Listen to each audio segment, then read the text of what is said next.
Thank you. Good afternoon and good morning. My name is Jeff Tucker. I'm CEO, co-owner of Tucker Company Worldwide Freight Brokerage here in Haddonfield, New Jersey. And Happy New Year. First webinar of the new year. It's going to have a little bit of a regulatory flair. Some things popped up. They didn't pop up. Things that were planned began this week, and they're potentially disruptive events. So we're just talk a little bit about that, a little bit about the market, and we should finish a little early today.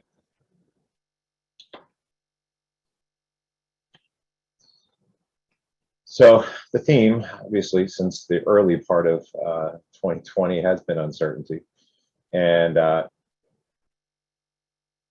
dealing with uncertainty is kind of part of our jobs today, especially in logistics, especially in transportation, but certainly under 2 years now of COVID. It's great commentary here because I try real hard not to predict, and but there's quite a bit of things happening beneath the scenes here. But just this past weekend, in fact, Canada implemented a new requirement. All truck drivers, there are other drivers, but speaking of trucking, all truck drivers need to be vaccinated prior to entering Canada. So if you're a Canadian driver and you're not vaccinated, you can enter the country with PCR test, and then once you make your delivery, you then need to quarantine. You cannot quarantine in your cab, so that's a pretty big wrinkle. This weekend, on the 22nd, this weekend, the U.S. institutes its program. So same thing, got to show proof of vaccination. Now, that's kind of a big deal because there is no exception. So Americans or other foreigners driving in the U.S. trying to get into Canada, you're not going to be able to get in without that proof of vaccination. Why is it a big deal? Well, because of this. We've got, according to the Truckload Carrier Association, that's a trade association here in the U.S. representing some of the truckload carriers, about 50% of all truckload carrier drivers are unvaccinated. And about 62% of them, according to American Trucking Associations, another trucking association in the U.S., 62% of those unvaccinated plan to stay that way. That translates to about 37% of the workforce. Again, if we're not talking about a mandate across the country, but in theory, if there were mandates around truck drivers, you're talking about a real seismic shift. Seismic impact, let's say, if 37% of drivers are not planning to get vaccinated. According to the, a little bit maybe closer to the border, we'll touch on the Canadian Trucking Alliance. Canadian Trucking Alliance is, interestingly enough, representing that most of the carriers that do the cross-border freight are almost 90% vaccinated. So a huge stark contrast between the 50% of American drivers not vaccinated and the 90% of Canadian drivers vaccinated. So in terms of what does this week, this is our first week, right? We're 4 days into commerce moving with this requirement on the northbound requirement. Got truck drivers out the window blowing their horns. About 56% of the drivers in Michigan, though, are vaccinated. So a little bit better than the national average, but not quite at 60%. So again, so much of our trade, with our #1 trading partner, Canada, so much of our trade goes across, it's like 80% goes by truck across that border. And so much of it, too, is critical to the automotive industry. So another complaint that truckers are concerned about is around the border, a lack of restroom facilities. So some of the voices yesterday on Fox Business, Chris Spear, the president of the American Trucking Associations, commented that I think we're at the edge of a cliff right now. Truckload Carrier Association has been claiming there's driver shortage of about 80,000 drivers. That's driver shortage for their drivers in particular, their member drivers, carriage. But they're saying, look, when we talk about mandates for truckers, you're going to take a supply chain that is stressed, beyond any point that we've ever seen, right? In our modern history, over the edges in Chris Spears' comments. A little bit closer to the issue, and that is the border right now. Sorry, folks. Bill Harvey, president of the Auto Care Association, was quoted by NBC News.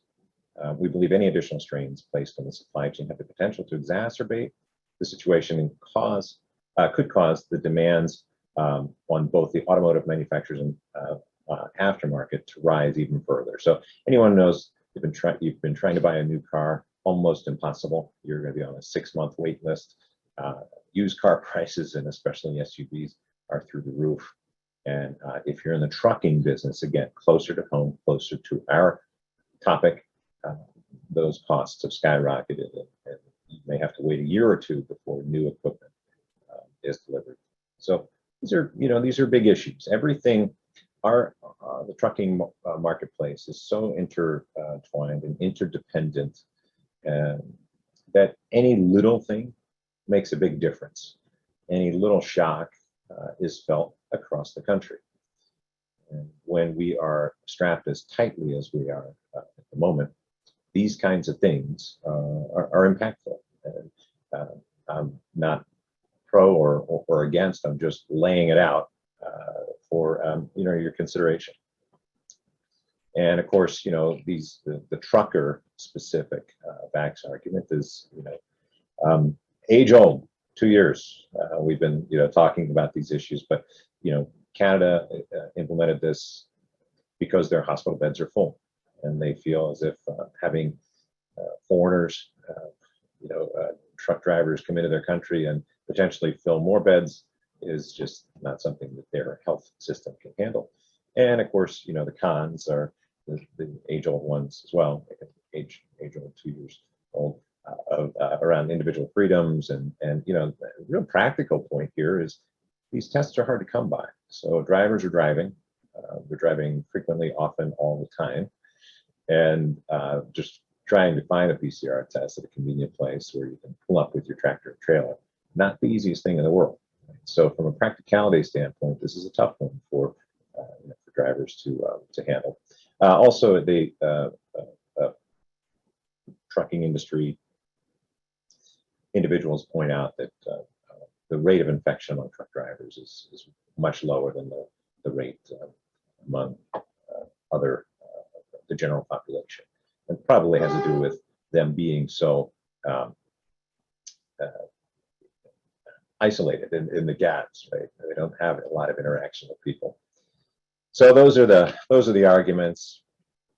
So again, impact, uncertainty, right? It's one of the top 10 Canadian carriers said that they offered $2,500 bonus for anyone who's willing to do some of that cross-border to kind of fill in for the drivers they just lost this week. All drivers got across the board 15% pay rate increase. Another carrier I just read this morning offered something like $10,000 signing bonus. Another carrier had represented that the vast majority of its drivers, and I'm talking in the range of 70–80% of its drivers, were unvaccinated, and the carrier was trying to figure out how in the heck it was going to survive. So there's going to be instances here and there where it's particularly brutal. But again, back to the Canadian Trucking Alliance statistic, at least their feel is maybe a 10 or 15% impact. Again, against a backdrop that's as tight as it is, it's anything in double digits is a significant event. And again, so these pay raises are against the backdrop of already escalating costs. One of the folks talking about the car industry indicated, gosh, there's probably not an American car made in America that doesn't have at least one Canadian part, or maybe even systems, whole systems that are built in Canada. So, we have the one microchip issue that's holding up production in a lot of different plants. Now we've got other challenges ahead. So again, this is something just came out. This is the Morgan Stanley truckload dry van truckload freight index. And again, it's a little bit, if you're not used to seeing this every week, it might be a little bit confusing, but you'll take a look at the top line, the red line, the 3 dots showing 2022. Those red dots are higher than any line in recent history. And last year was the green line was last year. So this is the green line. And the green line flirted with this purple line of 2018. So 2021 and 2018 flirted with being, the worst or second worst demand for trucking in history. The green line 2021 virtually had it for most of the year and ran away with it at the end of the year. You can see how the blue line here is an extrapolation of what we may see. It's a straight line analysis. So it's, I want to say it's off the charts. It's in reality, they've had to make the chart bigger and taller because we've never seen numbers like this. So we're going into, a 2022 that is going to continue, at least it appears, going to continue to be a costly one for freight, a high demand one, trying to find trucks. A couple of things that you think about, it's bid season, truckload bid season. The last thing anyone wants to do is make a lot of changes. You want to keep your changes to a minimum, 10%, maybe or less, that you want to make a change to, because that capacity that you have is golden. And if you have it, you hold on to it, because a rougher ride is likely ahead than anything we've ever seen.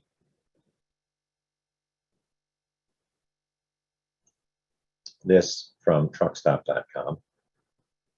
Sorry for my sizing issues here.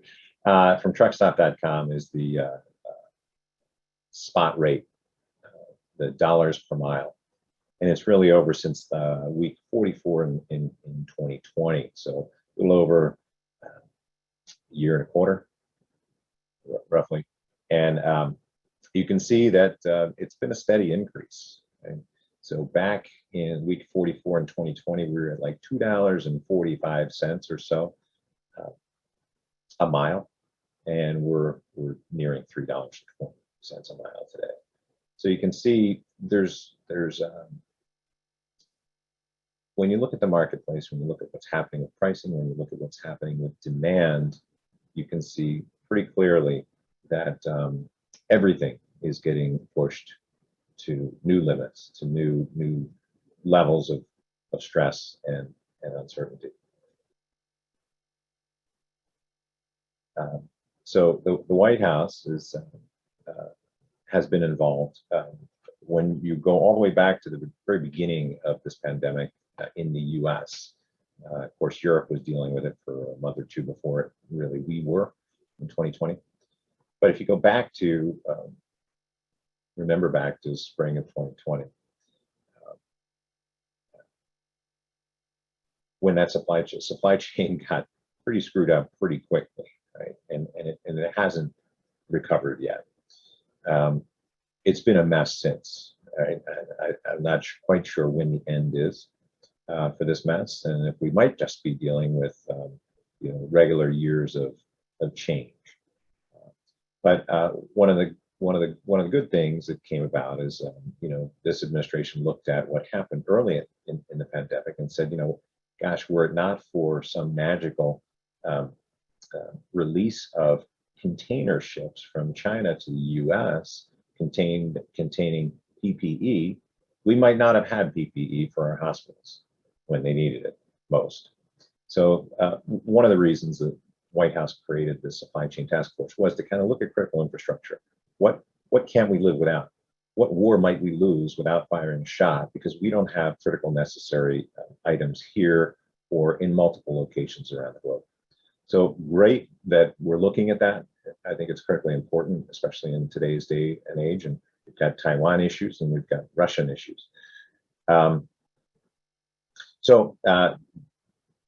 To highlight very quickly, and we're going to move into Q&A. To highlight, there's going to be a safe driver apprenticeship pilot program, and well over 100 trucking companies have already entered into this thing. The bipartisan infrastructure bill that just passed allows for a pilot program for drivers aged 18 to 21. Drivers have always been, truck driving has always been a second, third, or fourth career. It is rarely a first career because you can't drive until now. You can't drive until you're 21. So now, finally, after years and years and decades of asking, the truckload industry, or the trucking industry, got the opportunity to have an apprenticeship program where a driver in that 18 to 21 range is driving with a seasoned professional to accelerate that training. So that's a huge, huge, huge win. And it's got the potential to really change trucking for the first time in eons. A couple other things real quick. The DOT and DOL, Department of Labor, are looking to find ways to make the paperwork a little easier to get through. They're promoting the industry jointly, and then the Department of Veterans Affairs is trying to get trucking industry and the trucking job opportunities in front of veterans. So there's a lot of veterans looking for work. Good news, the last bullet here, good news, we've got by the 10th month of last year, we surpassed all the new CDLs issued for the entire year of 2019.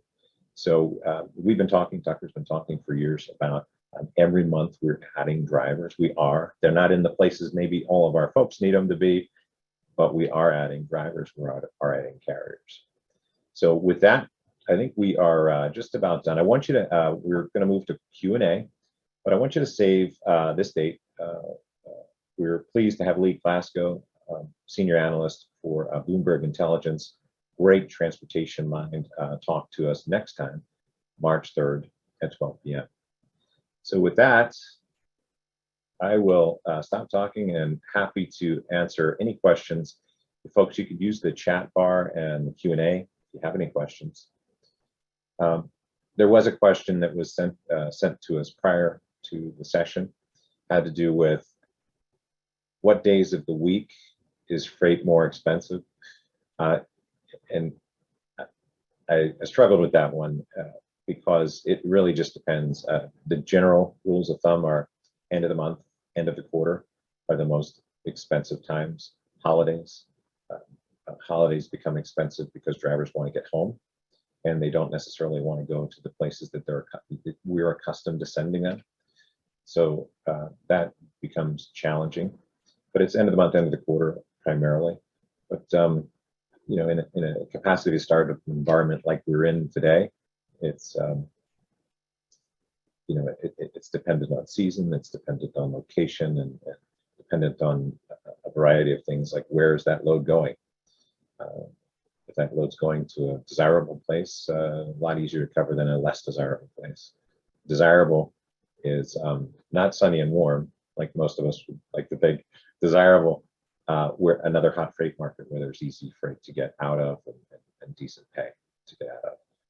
Drivers and carriers look at their return, especially in the spot market. They're looking for, what can I earn here and what can I earn on the next load?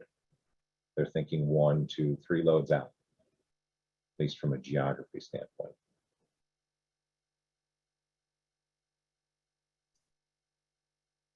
Okay. I'll give you one more moment to ask any questions. Again, I invite you to join us. Oh, there is a question.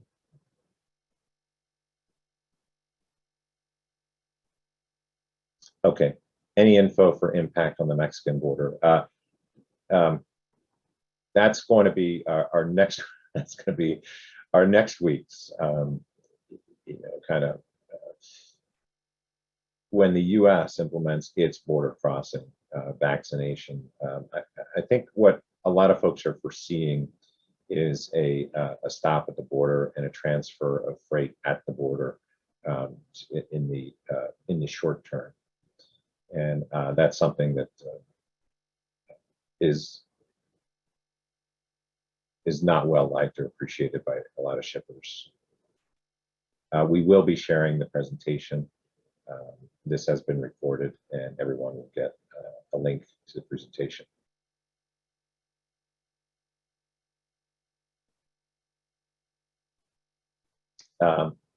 Yeah, so the Morgan Stanley truckload index we shared reflected dry van projections, any perspective on reefer capacity for 2022. Reefer capacity, yes, I have the whole list of Morgan Stanley data, but the dry van chart that I showed is directionally accurate when it comes to reefer. I think reefer becomes a little bit more challenging than dry van. It usually is, because it's a little bit higher demand for a lot of different reasons. But I can when we send out this presentation, we'll see if we can somehow link the Morgan Stanley reefer chart. Same thing. Okay, so and we'll in addition, any flat supply demand trend data for flatbed and heavy haul. Yes, again, I will I'll seek to include a chart on that as well. But there's no place right now that's a soft spot. That's a place that you can find a lot of availability of equipment. And the dry van, I use the dry van typically just as a strong benchmark. Sometimes you'll see different years, different seasons. You'll see a lot of contrast from one equipment type to another. But right now, they all look very similar to that dry van.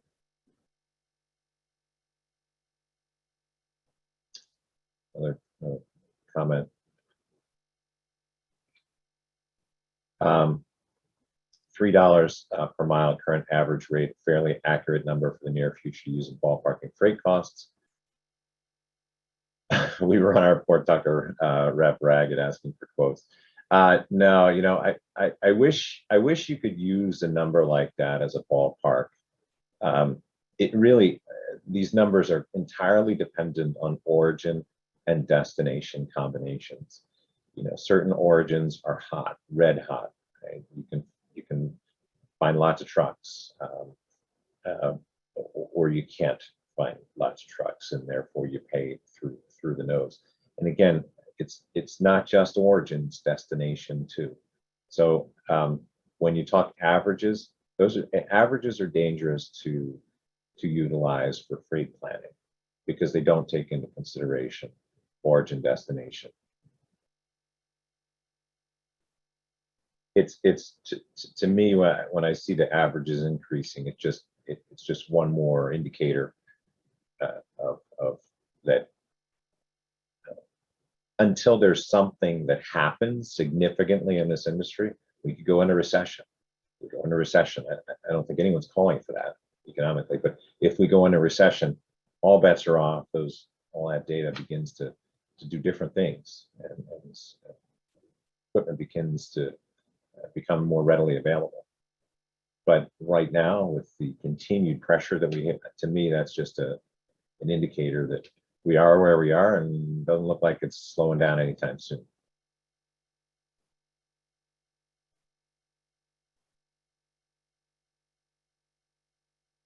Okay. Question is, a government contractor, want to know if you partner with brokers, such as myself. If so, who am I to reach out to? Yeah, it's I could try to take that offline.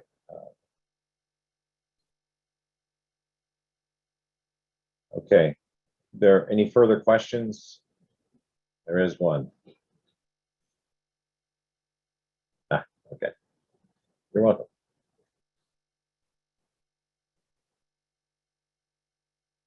Okay. Again, please join us next time, March 3rd. It's more of an economic update. And, Lee is full of good information, and has the last few years become the guy the go-to guy for me in terms of understanding what's happening in the market, and seeing the bigger picture from a market standpoint, economic standpoint, relative to transportation. So I look forward to seeing you all then. Till then, enjoy, have a great beginning to the year. Thank you for the business, thank you for the support, and thanks for being here today. Take care.